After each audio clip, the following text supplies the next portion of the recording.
I got into acting in high school. A friend encouraged me to join drama club, and then I really kind of got into children's theater, and then afterwards I took some years off to go to college, and then when I got out of college decided to get back into theater. I was doing that for a little bit, and then I moved out to LA to take a serious stab at it.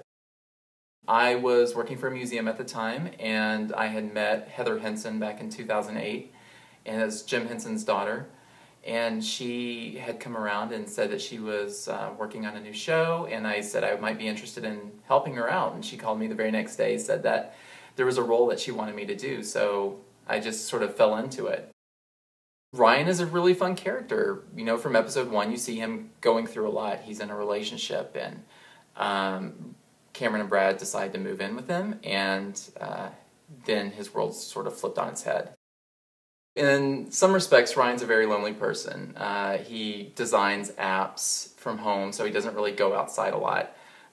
When he invites the guys to move in with him, he's really excited, you know, have other people in his life.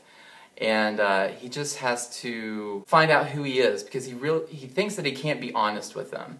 So he's very secretive. He's just kind of scared of being rejected. Yes. For a time, he has 2 different lives. You know, the one that Cameron and Brad see, and then the one that he's kind of being true to himself.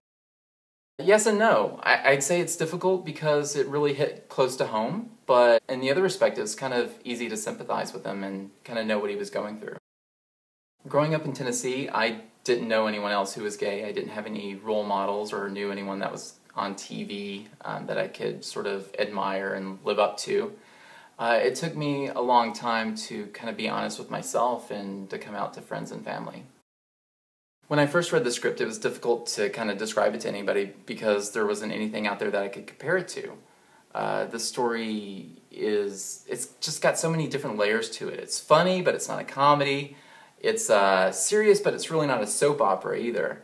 It just felt really authentic, and it touched on a lot of struggles that we go through in our 20s. You know, falling in love, getting our hearts broken, making friends, growing up, finding yourself, establishing a career, making poor decisions. Yeah, the show is a lot of fun, and it's been a lot of fun working with Chris and Michael.